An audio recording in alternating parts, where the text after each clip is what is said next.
We pay drivers $400 to take a defensive driving class. Wow. We have a wellness program. They learn how to handle luggage, nutrition, so that they're taking care of themselves. That class, I think we pay $250. We have an online class and another class that we have called the RIDE class, Road Instruction Driver Education, where they learn additional safety instruction and they learn about all the other benefits that we provide for drivers. And we pay them for that class as well. And they could get paid for all these classes every 3 years. And we go through certified vendors. So they get the same point reductions. I think 6,600 drivers came through in 2025 that came through our facilities.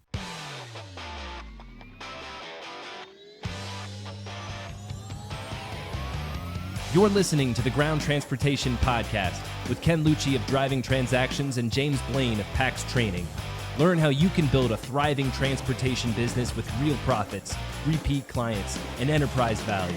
And now for your hosts, Ken and James.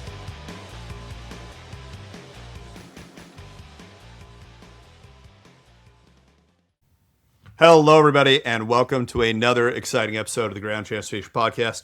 This is my favorite day of the week. This is probably one of my favorite things to do, and I'm joined by one of my favorite people, my partner in crime, my co-host, my Ken Lucci, my financial expert. How you doing, buddy? Very tired today. Very tired. It's been a long week. I've been looking forward to this all day. I kept telling people, we have to finish these meetings because I have to be on the podcast. Got his priorities straight. Absolutely. I love it. We're also really excited because, Ken, you're actually in New York, and today we're going to be talking about the Black Car Fund. We are lucky enough to have Ira, the executive director of the Black Car Fund, and good friend. So I'm super excited about this episode. Ira, welcome to the podcast, buddy. Thank you for inviting me, guys. I'm honored. I was flattered when you both spoke to me out at Chauffeur in LA. So glad to be here. No, we are super stoked. You guys have something I would venture to say is magical. There is nothing like it that I know of in the entire country. But I think before we get to the Black Car Fund, it's important that they also stand your pedigree and kind of your background. So can you tell us a little bit, how did you get to the Black Car Fund? What's your background, Ira? Sure. So right immediately prior to joining the Black Car Fund, I was chief of staff at the New York City Taxi and Limousine Commission during the Bloomberg administration. I worked for Matt Doss for almost 10 years. Wow. So what was that like? Well, it was very hectic at times. It was very stressful at times. Frankly, in the beginning, I hated it. I came from Wall Street prior to that. I was a lawyer by background. I did some in-house legal work, regulatory compliance for a small broker dealer. And I came to under circumstances. My father was very sick. I was out of work a few months, and I started at the Taxi and Limousine Commission as a per diem attorney. And I hated the red tape, and I felt like I couldn't get out of there soon enough. And then 9/11 happened. Frankly, jobs on Wall Street dried up. Then I really got into the public service aspect of it. And once I got used to some of the bureaucracy of working in government, I found that I was doing very useful and meaningful work. And I really got into it at that point. Now, Matt, was he executive director or no? Matt was his title? His title was commissioner chair. Gotcha. So the chair was is sort of the president. Sure. And the that's the paid position, and then there was a board of commissioners. So he had the joint title. And for those of you who don't know, we're talking about our friend Matt Dawes, who's one of the preeminent transportation lawyers, if not the preeminent in the industry in the United States, who works for Wendell Marks. And before working for Wendell Marks, he was the TLC, the head of the TLC. Yeah. And that's when he brought you in. Did you know Matt before that? I knew him briefly. We went to law school together. But Ira, you look so much younger than him. Well, thank you. But he's actually only because he's not. If he listens, right? He's 6 years younger than me. I took off a couple of years between college and law school. But Ira, you look so much younger than Matt does. Well, I just got a tan. I was just on vacation. So there you go. Okay, that's. I think it's because he used to play hockey. That'll do it for you. So, how long did you stay at the TLC? Wow. I mean, it's a completely different landscape, right? You mentioned post 9/11, right? That world of the TLC in New York is very, very different than the world we have now. What are some of the key things? If we've got younger listeners, we got people that never visited New York in that era. Can you kind of set the tone of what did that look like in those days? Well, for starters, there was no Uber or Lyft. I think, as you mentioned, younger generation, that would be the biggest distinction. The taxis, the yellow cabs, as we refer to them in New York, they played a much larger role in New York City. So the landscape was predominantly yellow cab. You had black car operators and Lux Limo that worked with corporate accounts and still do. And then you had the livery industry, which basically is community car services. And then you had, at the time, it was referred to more as paratransit, which I think you would refer to today as NEMT, the non-emergency medical transport. So New York is one of the most highly regulated markets in the world. Would you agree? Absolutely. Absolutely. And your categories were pre-TNCs. What, 15,000 yellow cabs? Slightly under, yes. Okay. Wow. And then what would you say for black car? Black car at that time was probably around 25,000, give or take a few thousand. That many. Is this when the line was somewhat blurrier between the black car and the taxi cab world? Because from what I understand, there was a time when that line was a little blurry. You might have cab guys driving black cars. You might have, it wasn't as distinct products, the kind of the way that is now, where you have taxi and limo. There was kind of a blurring of the line. Was that the case back then? Well, I think you got to go even back further to before my time. I think Okay. back in the probably about the mid 80s, what happened was the taxi industry was very strong, and they were able to keep a cap on the number of medallions. You just couldn't put a car on the road. Right. And eventually, what happened was, since there was really a lack of service, they ended up creating the black car and the livery, or in the bigger category, and Lux Limo, the for-hire vehicle industry. Because before that, the TLC, the Taxi Limousine Commission, was formed in 1971.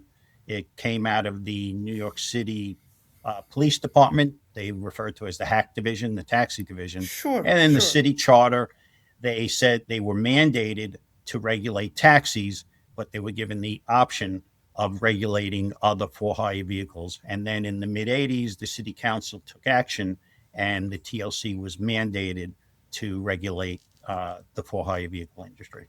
Okay. When That did makes black sense. car explode into the 25,000 cars? What time? Well, it started when they first when they formed, when there was the legal change, that laws were passed to form the for-hire vehicle industry, and it was broken into Lux Limo, black car, and liveries. And that's when it really started to explode. Because up to that point, you had taxis were able to do pre-arrangement. Right. And then after that, when they formed the for-hire vehicle, they were not allowed to do pre-arrangement. They had to work strictly on street hail. But they also never had a cap, right? Because, you have the medallions on the taxi side. They never capped limo in the same way, did they? That's correct. Not until, I'm not sure exactly, but maybe about 5-6 years ago. Right. And the city TLC is required to issue an annual report on whether or not they believe that there's sufficient for-hire vehicles out there. And the only ones that are allowed to go on the road as of right is the wheelchair accessible vehicle right now. Okay. Yeah. Gotcha. And at one point it was the electric vehicles, but I believe there is a limit on those now. Tell us a little bit about your transition from the TLC to the Black Car Fund, and then we'll get into what the Black Car Fund does. Sure. Well, it's a political position, and Matt had decided during Bloomberg's third term that he had many years of city service. Even before the TLC, he worked at other city agencies, and he decided to go out and start his private practice. I stuck around for a few more months after that, frankly, not knowing what my next step was going to be, but knowing that I had an expiration date on me, because chief of staff is a pretty political position. Right. Sure. Every head of the agency wants to bring in their own chief of staff course. and their own executive assistant. So, Of course. It's just unfortunately it's the part of the nature game. of that beast. yeah, Right. Yeah. it really had nothing to do with my performance. So Right. I So I was trying to figure out what I wanted to do next. I was lucky that the gentleman, David Yaski, who took over for Matt, he gave me time to find my footing. And one of the legends of the black car industry, Victor Dizengoff, he decided he was going to retire, and he approached me if I was interested in coming in and taking over for him. And we have a word in Yiddish, like a schmuck. I told him I had to think about it, and met with him for dinner a couple of times. Like, honestly, I didn't know what I was going to do next. And then I interviewed, and there was an interview process, went through 4 interviews. And the final one was with the whole Black Car Fund board. And I was fortunate enough that they hired me, and I've been there ever since. So for those that don't know, tell us about Victor, because you dropped a name, right? We know he's a legend, but if you are younger in the industry, you weren't there then, you're wondering, who is Victor? Tell us about Victor. Victor, I used to affectionately refer to as the godfather of the black car industry. Oh, sure. No question about it. And he had the chops to match that title. He basically was with the black car industry. He was one of the principals of Vital Transportation, which is still around today. And he was the founder. He started the Black Car News. He was there in the beginning, and he was really the founder. And he's the one that got the whole Black Car Fund off out of the starting gate and made it into an organization. Guided it through the whole legislative process, which was very interesting. And tell us about that. Sure. Yeah, and how far before was that before you get moved over as well, right? Yep. So the Black Car Fund was founded in 1999.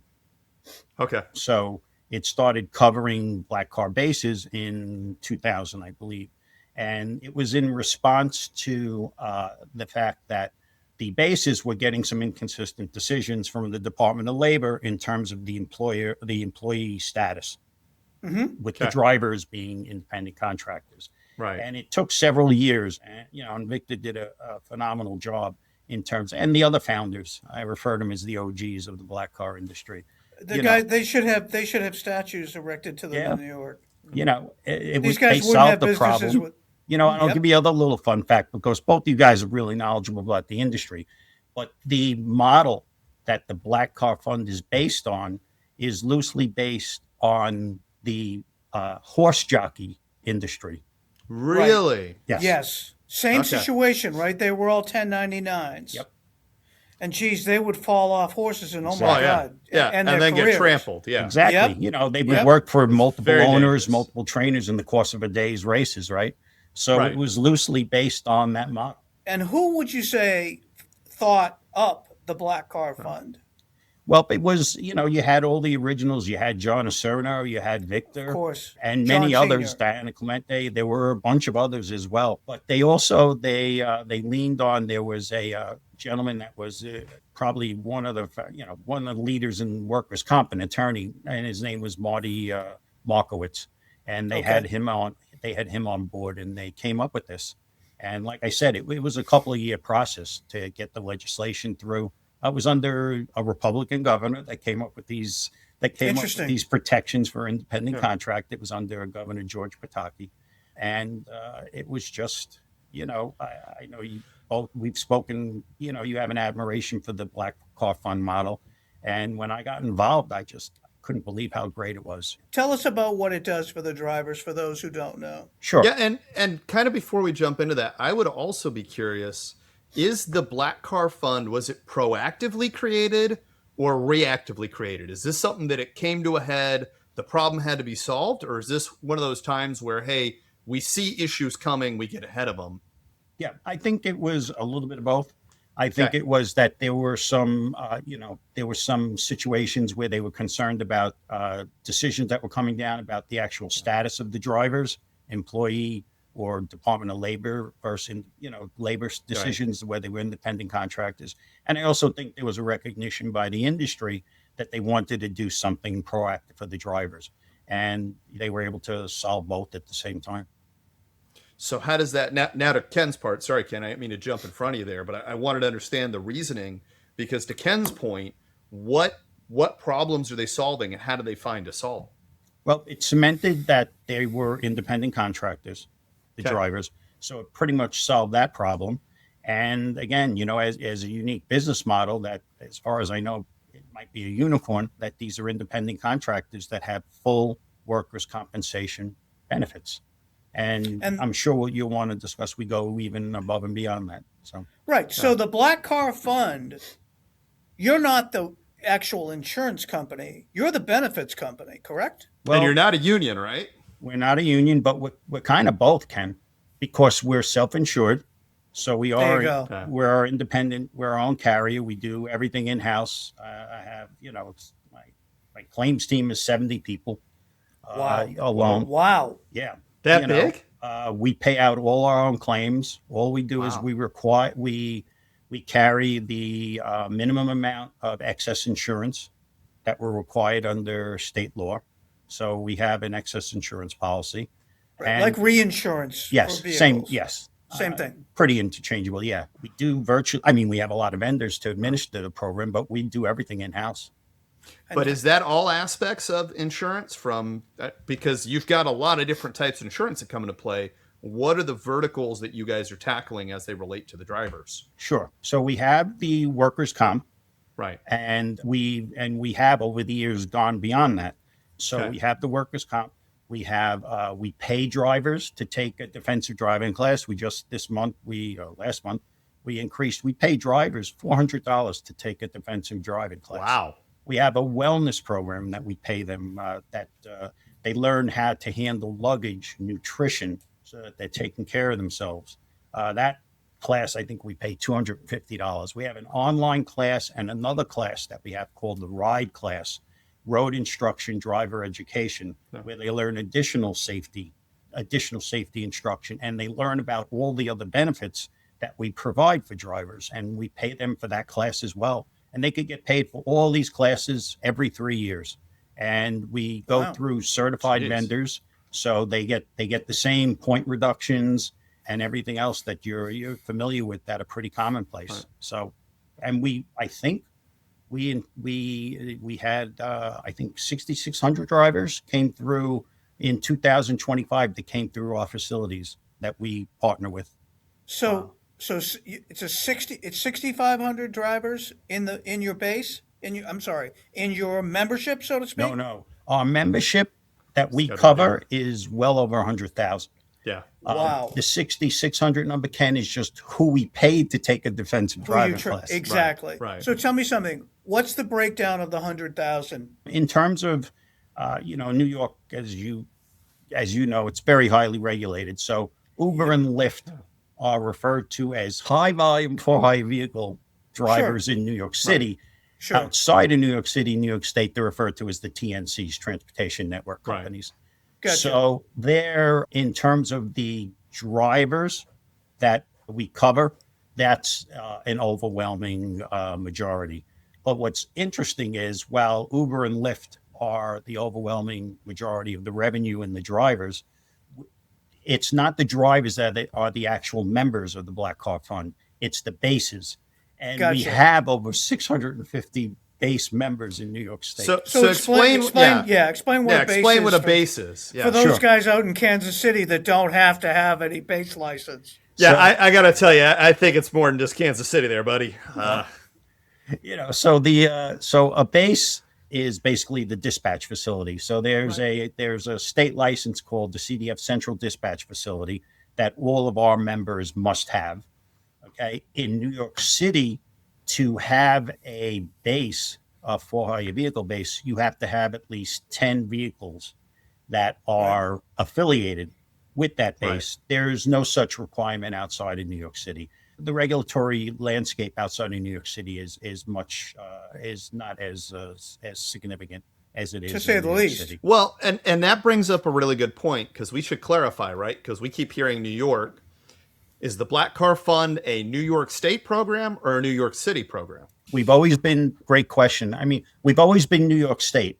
Yeah, so you go all the way out to Buffalo, right? People don't think about it, but Yes. New York City and Buffalo, it's a bit of a drive. It's not it's 7 exactly hours. Yeah. Yeah, So, I've done it. Yeah. So, we are statewide. I think before my time we were overwhelmingly New York City based. And one of the things that I made one of my missions when I got there was I wanted to be truly statewide based. So I started to attend you guys know Dave Bastian and Kevin Barwell and Bill Yonke. So I started going up to their conferences, and Bill Yonke, who has Liberty Cab, who's the main taxi, and then he runs a radio station too out of it. The guy's incredible. I just spoke to him yesterday. He's going to run black car fund ads for the on the Yankee broadcasts upstate. And he is actually he's a good friend. I'll be seeing him Monday, and I actually got him. My board agreed to add him. The BCAC agreed to add him, so he's been a board member for several years now on the Black Car Fund. He's a great addition. He is a great ally. He does whatever he can to help the drivers and to help the Black Car Fund. And you know what? I love him. He's a fantastic operator. He walks the talk, and he lives what he talks about. Yeah, and those radio stations are his passion, though. Sure. And I will also sneak in there. He has a bubble hockey game in his office, so he is also one of us. And he's got a yellow cab in his garage. He's got a beautiful redone. Class act. Class act. A checker? Yes, he's got no check. Wow. Yes. All right, we got to go up and see that. Yeah, if you ever get to go visit his office, right, he has got this cool glass case, and he's got all of the, meters, everything. This is one of those guys that came up in the business, knows the history of the business, and one of my biggest things is always learning from the past. He is happy to teach you the lessons they learned along the way. And when he led TTA, I was lucky enough to work pretty closely with him when I was on their safety and risk committee.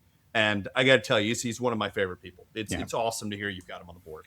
Yep. So close to 100,000 drivers between the Uber and Lyft drivers, the taxi drivers, and black car drivers. In addition to workers' comp, you do some other things. You've got short-term disability. All right, let me see if I can remember all of it. Okay.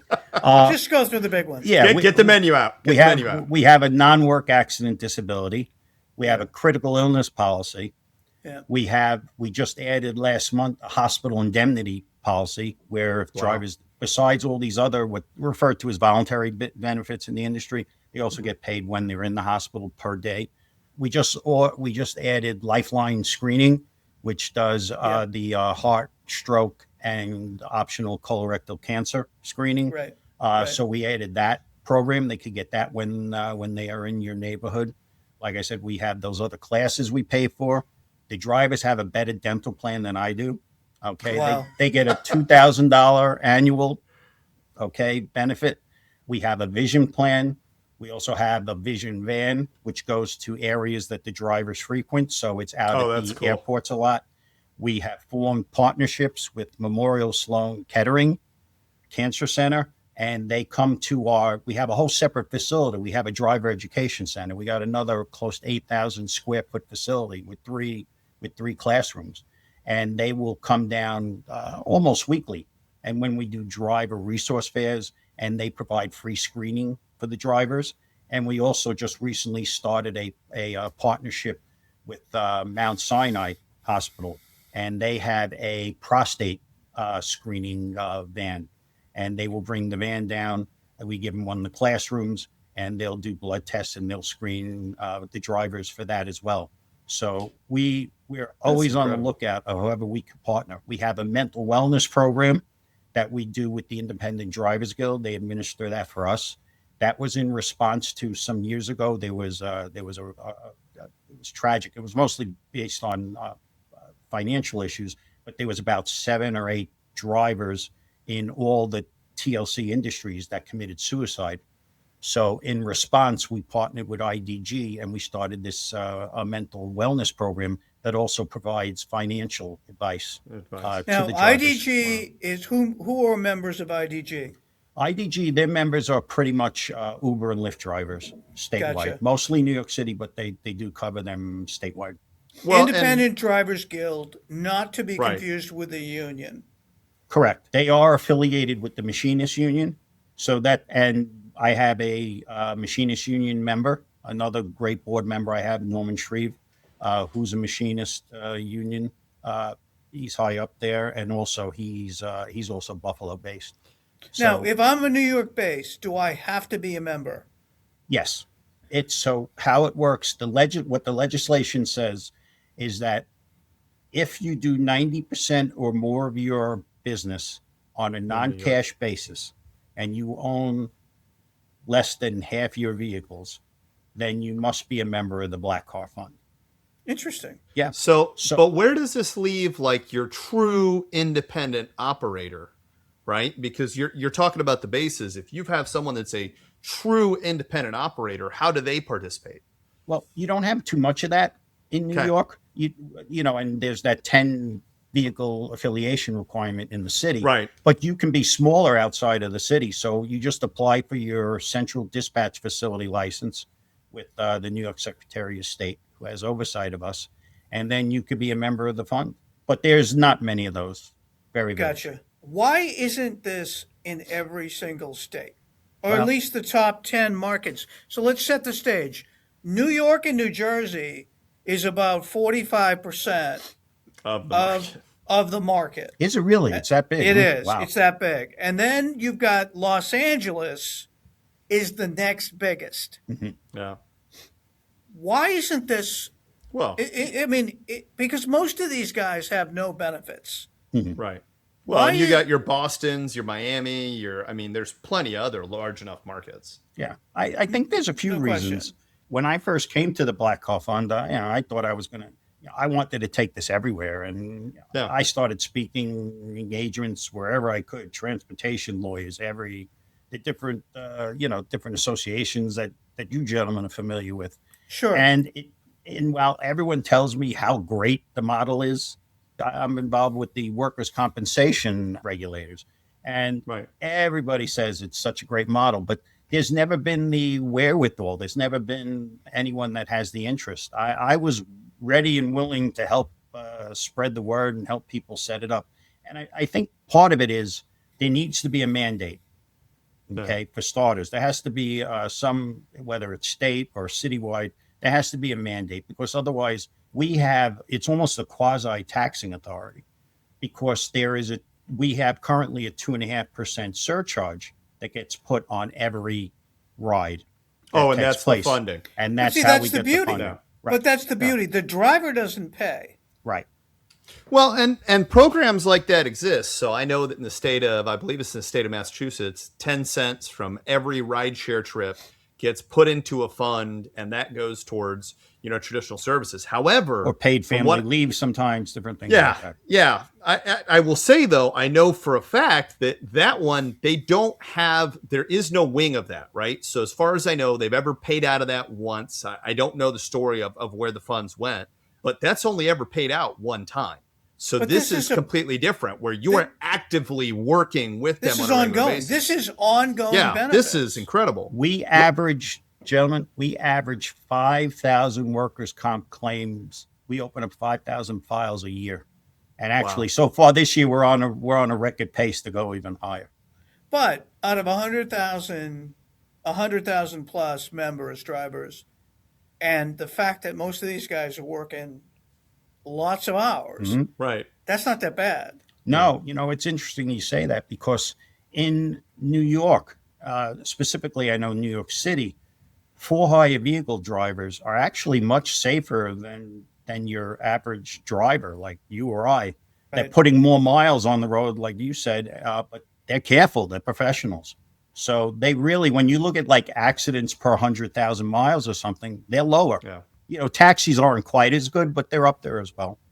So obviously, we've heard some horror stories in the commercial vehicle insurance categories in New York, but obviously you have great solvency in the Black Car Fund, Yes. and that's published every year. Somewhat. I could tell you in 25 years, I think we've raised the surcharge 3 times only, and we've Okay. actually lowered it 3 times. And you said it's only 2.5%, right? Yeah. So Yeah, so it's not like it's a big number. you show me, you boys are interested. You're knowledgeable. How many times where, in 25 years, the surcharge has stayed, insurance has No, it's stayed true. flat. Yeah. So let me ask you a third real question. Why not offer commercial vehicle insurance? Oh boy. third rail. I'm shaking here now, Ken. You just ended the podcast. We're done. When I was younger and I started here, that's something I looked into. It is way too complicated in a situation. I've had people call up and say, "Hey, why don't you buy out this company, that company?" Listen, we're not for profit. I think we do a great job personally, what we do. And I just want to stay focused on it. Well, think about it. You've really defined the benefits that most of these guys in most areas of the country, if they're independent drivers, they don't have workers' comp. Right. Well, so and you've done a great job. You've built a nice niche, to say the least. But that tees us up for something really important because, when I think of the motor coach space in New York, and there's a lot of companies kind of in that general area, I don't tend to think of those motor coach drivers or those larger commercial vehicle drivers. I don't see as much of that being IO. And I think that the question that I would have is, what does that makeup look like, Ira, in terms of, these are traditional chauffeurs, these are the Uber guys, like what out of that 100,000 that is your drivers, what does that split look like now? Okay. And then I'd also be really curious to know what that looked like when you got in. Obviously, there was no Uber back then. Right. But how's that changed? If I could back it up, if you're okay, James, to back it up absolutely. 1 second. There is not actually a requirement that the drivers be independent contractors.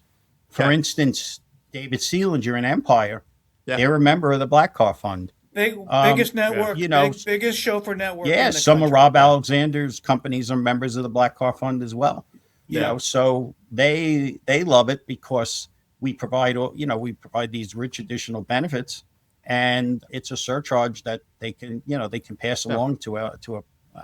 They're charging at a pretty high rate, right? But that's a pass along. But it's passed through cost. Yeah. No, it doesn't cost them anything. Yeah, and honestly, when you think about the workers' comp function alone with drivers, for somebody the size of an RMA, that's $100 million company, for somebody the size of Empire, which is knocking on $200 million, it's a daunting task to track it. The audits are hard. The audits are tough. Yep. And then the rates for a driver are different than rates for administrative. So they've got to love you because your rates have got to be less than what they would have on their own. Well, they've at least told me they love me. That's good. That's good. That's good. I really, I have the utmost respect for them. They're, I look at what they both built up. But we have a great relationship. I think they appreciate the Black Car Fund. Getting back to when did Uber and Lyft did not volunteer to do this? The Black Car Fund was in place. The taxi guys were in it. The Black Car guys were in it. How did it transition that the Uber drivers and Lyft drivers came in it? That's very perceptive, Ken. They did not. It's a different management team. I do want to say that up front. I have a great relationship with them now. Okay, absolutely. But the old management team had a totally different perspective, and they came kicking and screaming. But basically, it gets back to where they met that state definition, where they do 90% of their business on a non-cash basis, and they didn't own the vehicles. So they had to be a member. A little bit of an interesting piece of trivia: when they were approved, I think it was 2018 or 2019, when TNCs were approved outside of New York City, Uber did try to set up their own TNC fund. Interesting. And they wanted to run and manage it completely separate? They didn't want, want, it's the old management, okay? They did not. It's a totally different landscape. Completely different. They did not want TNCs to be part of the Black Car Fund. And, I felt it was important for the coverage to be consistent statewide for all drivers. It's something I felt strongly about. And I basically laid out to legislators, I brought my actuary in and showed that the public would have had to pay a lot larger surcharge if the TNCs had their own Black Car Fund, so to speak, starting. And they were not successful in that effort. How long did that take? Which part? As far as how long to beat it back? Fight? Oh, yes. It was one legislative session. Well, a few months. Because you had a working model. There's no question. Yeah. And at the end of the day, if this management team had been in charge back in the day, I think things would have been different. I do. Mhm. The Yeah. the old management team, there was Cowboys, there was Cowboy City. Mhm. So I'm glad they actually went along with it, and I'm glad that it's now benefited the entire fund, obviously. Yeah. Well, Well, I also, to your point, I think the new management fund, they appreciate us. The new Yes. management team at Uber, I have a good relationship with them. I think they're very happy about the fund. I think they appreciate the benefits we give the drivers. They cooperate with us Yep. on marketing efforts and Yep. things of that nature. So we collaborate on a lot of different issues. So it's refreshing for me, Well, because but I like to get along with my biggest revenue sources, their right. passengers. So. And You it have brings to. up another interesting point though, because if they qualify, that means any TNC driver has access to the Black Car Fund, if I'm understanding correctly. Mhm. And it also means that every single trip on every single rideshare app should be contributing that 2.5% into the fund. So like you said, Yes. from a revenue standpoint, that's got to be a huge chunk of that. I would be curious, and this is more just because I'm wondering how it went. Was there pushback, or did you guys have to go back and recover? Because I'm guessing when the TNCs came in initially, there was no 2.5 being collected. Is that No, something they were there were was something, or they did they were in or did they from the do beginning. that from the very beginning? Yeah. So they at least got the full funding there on every trip. Yes. Okay. Unlike one that we all know now called Empower, who Oh, they're fighting with everybody. cowboys, Ken. Okay. They're fighting with everybody. Yeah, well, Yeah. I They're had my own fighting with every experience city. with the CEO a couple of years back. So, They're fighting in D.C. Didn't they get tossed out of D.C.? yeah, I think if I remember correctly, I think his contempt of court hearing was postponed. For the, All right, for the so CEO. because we've brought them up, I will let either of you take this one. But for those that don't know who you're talking about, what is Empower?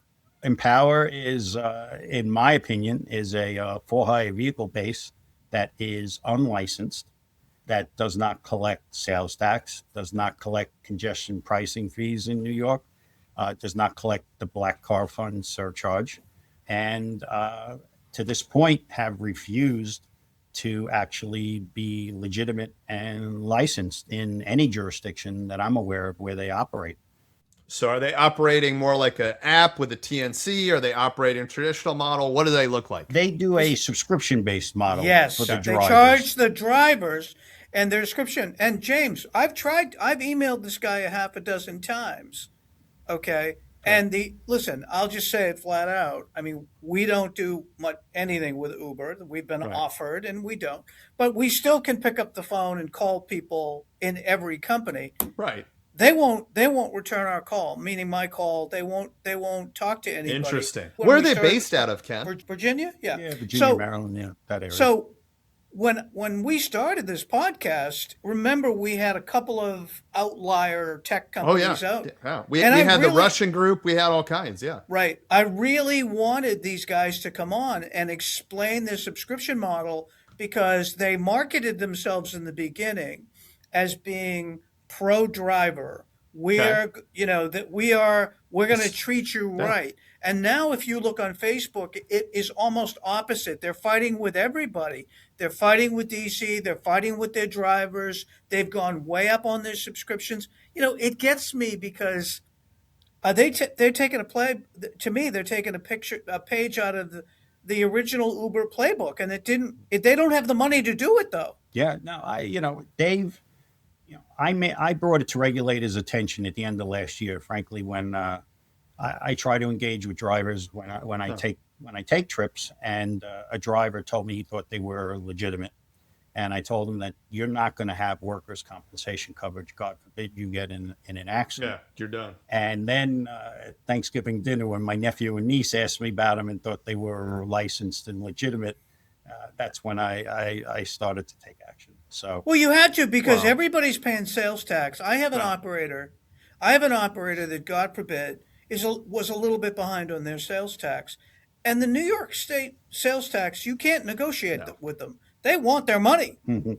And so when you talk about somebody that's coming in and they're earning money in New York, but they don't want to pay the sales tax, Well, Give me a just break. remember, right? And I'm not drawing any likeness, but even Al Capone was taken down by the IRS, I remember not that. anyone else, right? I so, remember that. so the government is going to get their money. And I hate to tell you, there's no statute of limitation on tax evasion either. Nope. Don't ask me how I know, but anyway. So not let's that I'm get to implying part of anything. this is, the new administration, the new TLC commissioner chair, Midori Valdivia, who I know, and I've had several conversations about this with her. Even during her confirmation hearing at the city council, this came up. And, Really? Wow. she was very concerned. And IDG, who we've mentioned, the New York State Taxi Workers Alliance, during the confirmation hearing for the commissioner, brought up and told drivers, don't get sucked into this Empower. Right. It's not common when you see everybody in New York City align on the same on side. anything. Yeah. All Right. And Ever. everybody, of course, listen, it's about trying to protect the drivers, the workers, and everyone realizes, there might be some short-term gain because apparently their rates are cheaper if you're not collecting all those taxes and fees course I they are. mentioned. Right. Of Yeah. course Yeah. you're cheaper, if you're not Yeah. charging the port authorities airport access fees, Right. So, but the city did take action right away. Okay. Even before Yeah. Commissioner Valdivia came in, the Mondami administration did take action. So they filed for a permanent injunction against them. And I hope that they're successful. And also the Attorney General's office is looking into them in New York State. And you mentioned Port Authority, right? The last I happened to sit on the board with CTA&J, Mike Rose, got a great group of guys over there. And the last that I heard, they're moving to license plate readers. Mhm. So pretty soon, they're going to, like we said, they're going to keep running that clock and reading those plates. Yeah, I have a little concern about that. Sometimes, listen, I was on the regulatory side, and Yeah. a lot of times it's easier to use technology against the legitimate guys sometimes than the illegal guys. True. I just but- came in. I just got back from vacation last Thursday, and you know where they're at Kennedy Airport now. A woman was soliciting me with a walkie-talkie if people needed rides. She's acting as a roving dispatcher. Okay, You're kidding me. no, Jeez. Well, and I'll tell you, one of the issues that we've had, right, and this is a constant battle, is when we've had successes in enforcement, and I will say there's been some successes, one of the things that tends to happen is it's very tough. So what ends up happening is a lot of times they mean well, but they start giving more of a hard time to the legitimate operators. absolutely, James. Because on the actual enforcement side, right, the law enforcement officer saying, well, I'm looking for a sticker or I'm looking for something because I don't know if he's dropping off his sister or his mom or if it's Uber, or if it's Lyft. So what ends up happening is it's really hard to deal with and enforce that. And so I think you've made a really good point there, and that part of the problem becomes, how do you get that to the actual law enforcement side to be able to do it? And it's a struggle we've had, and it's something we talk about and work a lot on that board. Yeah, no, I actually had a conversation with my lobbyist about this today. There's a new executive director of the Port Authority, and in some reported, and I know her vaguely. I don't know her well, but she did mention that the hustling issue is going to be a priority for her. So I think at the time right now we're in the middle of budget negotiations at the state level. I think that all the industries, the deliveries, us, taxis, I think everyone's interested in doing something about this. She stated that she's interested in doing something. So I think that we'll all be having meetings with her. But part of it is they have to be willing. They have their own police force, the Port Authority Police Of Department. course. They Yep. cooperate. They work with the TLC's police. They do joint operations all the time. So first they have to have the desire, the wherewithal to do it. But then there's another component that I think sometimes gets overlooked, and it's that there has to be they have to have the right laws in place, and it's too short. You have to have a printable offense, the fingerprintable offense for this, and then the other part is you also have to have cooperation from the district attorney, because otherwise, if this is going to be show up, pay a fine, it's a cost of doing business. Right. Well, and look, we found with CTA&J in our last meeting, they brought up that they had a meeting on the insurance regulator side, and that they had great success because their thing was, hey, if this is an insurance issue, if it's insurance fraud, we're going to go after it. And that's a good viable angle. The problem becomes at the point where it's one person gypsy operator, right? That's not going to trigger a big enough flag for them. They're looking for 5-car, 10-car. But let me rewind for a second, because I know we've thrown a lot of terms out there that for people that aren't familiar with New York might throw them off. Can you give us, and I know this is a loaded question, Ira, but can you explain briefly what is this Port Authority we keep talking about? Who are they? What do they do? That way, if you are not from the New York area, you're not familiar with Port Authority, you can at least kind of understand what we're talking about. So it's the Port Authority of New York and New Jersey. They are an authority that was formed by law and a joint agreement, I believe, many years ago between New York and New Jersey. They have a situation where one appoints the chair, one appoints the executive director. They both have, I don't know the exact composition, but they both appoint a certain number of members to the board. And they have control of LaGuardia, Kennedy Airport, Newark Airport, the bus terminal in Manhattan, and I also believe the smaller airport up in Westchester County as well. I believe is under. Teterborough's under it. Is it also? I'm not sure. Yeah, I think so. Yeah, I'm not positive on that one, but I believe they might fall under it. But it's just like everybody else has an airport authority. Right. So what intrigues me about all this is I was speaking in front of a 20 group down in New Orleans, and everybody was complaining about illegal operators. And I said, listen, the problem, however they become illegal operators, whether it's a Facebook group, somebody's neighbor is soliciting to do rides, whether it's somebody off book. There's a lot of rideshare guys that are tossing out cards and numbers. Yeah. And the comment they made was, I said, they're not insured.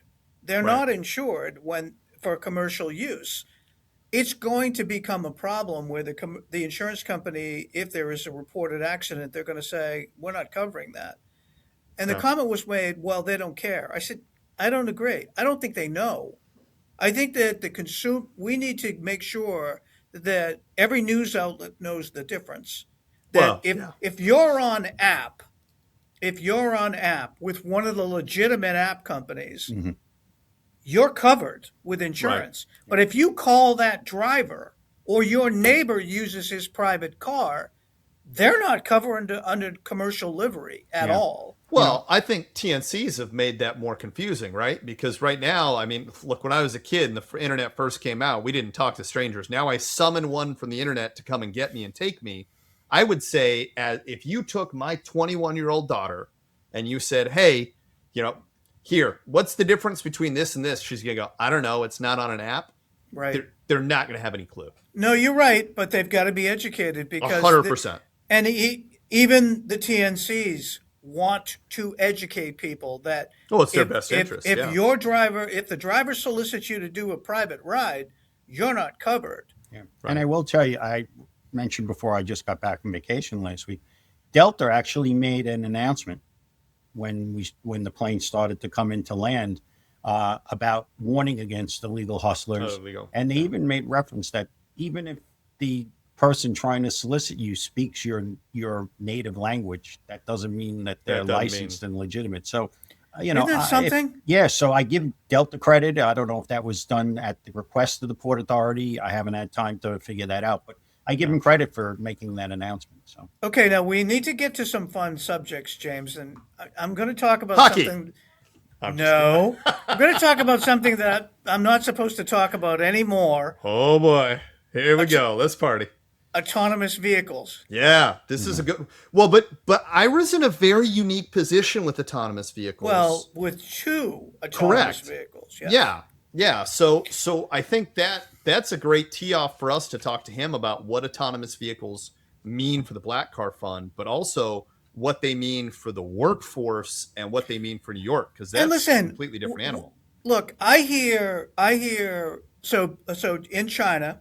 Yeah. There was a particular manufacturer that was, by the way, they have permits to test in California. China took them off the road. I'm not going to say the manufacturer, but they took the AV off the road. Yeah, I was impressed with that recently. So was I, because it was a brand. Surprised. Yeah, it was a brand that's in Mexico. It's a brand that's in Canada. So a couple things. Just say it, Ken. Just no. put it out there. No, it might be a retained client at some point, Oh, boy. James. For Christ's Oh, sake, come boy. on. Oh, boy. Anyway. Personal interest first. No, I'm they're giving not a you client yet. I'm but giving you anyway. a hard time. You could go Google it. Right, you can. So, when do you think, realistically, and because look, New York is there's no place in the world like New York. I mean, I'm just trying to migrate what And used there's to be nowhere else they drive like they do in New York, right? Right. Like I mean, there's a switch that has to go on in my head to drive in New York. There's scooters all over the place. There's scooter lanes. There's pedestrian lanes. In your mind, when do you think AVs are going to be approved in New York? You mean like Manhattan, like downtown? New In York? Manhattan? Yeah. Yeah, What I do you mean, what? listen, I could give you a ballpark figure. I don't think there's anyone alive that knows the answer to that right now, because of what you said. First of all, I think New York City, like you referenced, you have very aggressive pedestrians. You got these scooters that, in my opinion, are a menace. Okay, And the bikes. Because they don't follow the lights. There's lights that they're Lights. supposed They to don't stop. they don't give any Fs, man. No, they don't. just Listen, you hit the they Department of look at it as- Transportation published rules today that they're going to give them an exception with bikes that they can, like, I don't want to get into that. They just published some proposed rules that they're going to allow them not to follow the lights. So instead of a bike lane, we're just gonna give them a free pass to roam and do whatever. I'm walking across 36 to get to 9th, and I've got my luggage behind me, and a scooter hit my luggage. Yeah. And You're lucky they didn't hit you. I know. Well, I was fast enough this morning. I had my Dunkin' Donut. So But when do you, listen, I think, my opinion is, I think New York City, will be amongst the last, okay, with in that. the country where with they that. will be approved to operate as for-hire vehicles. Right now, Waymo had that permit that expired Yep. the end of March to do Yep. to test out the autonomous vehicle function. They're still driving around the city, mapping things out, but they do have a driver. There's 6 or 8 cars. Well, and they're down in Philly now too. Yeah, Yeah. but I think, to where they really are out there, I think it could be 10 years away. Yeah. But I think you're right. It's going to, regardless of how many years, it's going to be one of the last cities. I think so. And also the other component of that Well, the weather. is that you have it would represent such a huge driver displacement that Right. that doesn't exist anywhere else. I mean, I've read there's a couple 100,000 TNC drivers in California, but I think a lot of them are also part-time. New York, because as I we would were agree with talking about the It's the regulatory, and there's a concentration. certain, there's a higher barrier to entry with the commercial liability insurance, the drug testing, the licensing requirements that I'm not aware of any other city that has that. Right. It's going to be a huge thing. And that's my biggest issue, is the I worker agree with displacement. And then, like you mentioned, there's the safety component. And, Right. I don't think, Waymo, they reported instances. I don't think they're like good actors in this whole situation. When they had that stoppage in San Francisco, they had a hearing in front of an administrative law judge and they refused to turn over the information. They said it was proprietary information. Yeah. They're in Well, a lawsuit with Santa Monica. Okay, they're a menace with the noise and the sound and the lights I in the hate to tell neighborhood, you. and they're in a lawsuit over there. So I can I don't tell think you. they're good. I don't think they're No. good corporate partners. They're not. And I'm just going to say flat out, they won't come on the podcast, so we're not going to be nice to them. Okay. Okay. We're going to be nice to Elon because we like Elon. We want him to. Well, Look, Elon's paying it a little more fast and loose. We than they want are. Elon to come on the podcast. We do. James. We do want We Elon do. on the podcast. But I will Hey, if you say, can get Elon, God bless. Kudos. But Ira, if I can get Elon, yeah. okay, that's almost as good as maybe selling one of the big global networks. I'm going to retire after that. Yeah, but Well- he has the most dangerous business model. Buy the car, and when you're not using it, you have to put it out and let it work as a for-hire vehicle, as a taxi. Without LiDAR. And yeah, that's the big without concern. the same safety components, frankly, that and I Waymo talked a has. little bit. I talked to somebody about that because, and James, don't nerd out. The bottom line with Tesla is he uses learned camera learning, and every Tesla has a camera, and he believes that the camera alone and AI can do the job that both camera and LiDAR can. But Tesla's not his baby, right? His baby is becoming a multi-planetary species in the development of AGI, okay? And I'm not going to nerd out, right? That's the whole statement. We're done. Please don't. We only have 5 minutes more. But Please all don't. he cares about is getting a colony established on Mars and the development and pushing of AI. If you watch the interviews, he didn't think Tesla was going to work. He just thought it was cool. He didn't found Tesla. He bought it. Right. And so okay. You've got to really look at that. Now, to the point you made earlier about Waymo, I will tell you, Waymo has been the slowest in terms of adoption. They've been the slowest in terms of trying to take steps. They are just now taking larger strides. I would like, and I think it's important as we kind of wrap it up, I think it's more important to talk about, Ira, what does it look like in terms of the retirement side? What does it look like in terms of who we actually see getting displaced? And is this something that we see being the same type of shift that we saw when TNC and rideshare came?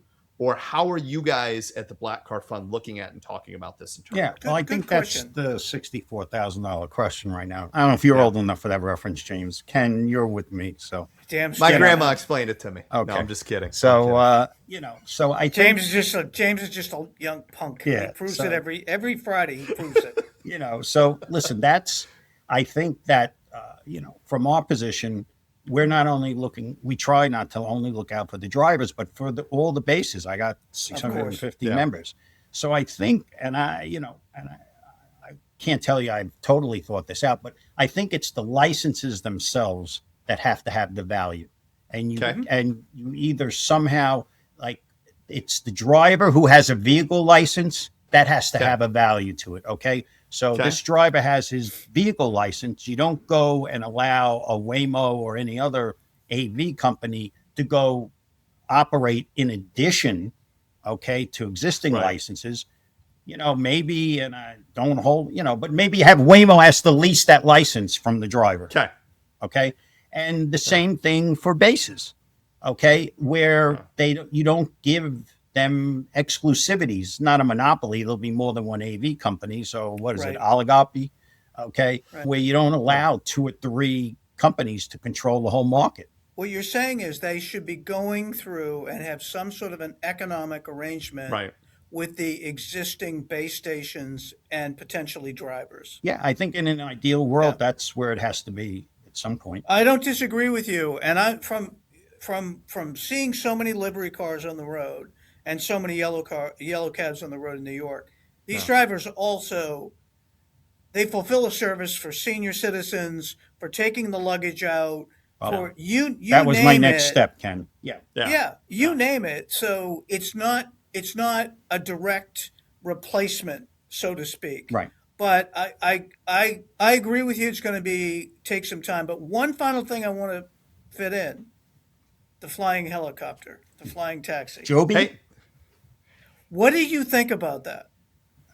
First thing I've heard about them before the recent demonstration here, Jetsons, right? It's George Jetson running around. They had a Chinook on the Pan Am building back in the day and used to be able to take the Chinook until they had the accident and they had parts of the helicopter falling off the Pan Am building. I mean, I didn't first know of all, but they've been, now correct me if I'm wrong, they were issued a license to operate them commercially. I believe Where are they going to fly them out of? I think they're talking about from the west side, there's a heliport to JFK. I think it's what they're talking about initially. I believe their CEO has said that they aspire to costing as much as an Uber ride. You got to look at that a little bit with a jaundiced eye. I mean, Uber had some dirt cheap rates when they first came into the market too. And in New York, it's the Black Car Fund's benefit. Don't get me wrong, but they've certainly increased their rates once they got everyone kind of hooked on everything. And there's been various services that they've taken helicopters into Manhattan. And like I said, even the Pan Am building was originally built, I believe, with a helipad on each side until they had the accident. But if you think about it, Ira, there's a place for it to go from downtown to the airports. I question how they're going to keep track of all of this air traffic. Yeah, I can. That's geez, this isn't like That's cars another on the road, podcast. man. Yeah, I mean, yeah, it's true. you've had That's some, true. currently, we all know there's been reported incidents at airports, Well, there's the already, accident and with these guys are LaGuardia. going to be running around like the Jetsons. I'm not getting in one anytime soon. Yeah. No, and the next thing is they'll want to do service out to the Hamptons, which is fine, Be a but great market. 100%. And I would like to see the Hampton Jitney operate the helicopters, because the Hampton Jitney is quite the company. Yeah. They're quite a group. Hampton Well, Jitney Ira, is this a- has been unbelievable to have you on. We're right. going to have you on again, and maybe we'll have you and Matt on at the same All time. right. Hey, listen, boy. guys. I was a little nervous. This is only my second podcast, but I had fun with you guys. You good killed it. viewers. Listen, You did Ira, great. I will say, if you ever want to come on as a guest host and have a New York-based podcast, and you have your own guest, please feel free. All right. Our airwaves are your airwaves. Well, thank you.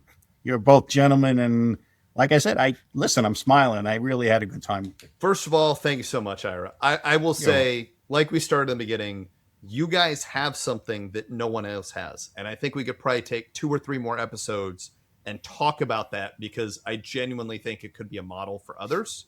And I think it's really great what you guys do for everyone out there. So thank you for that.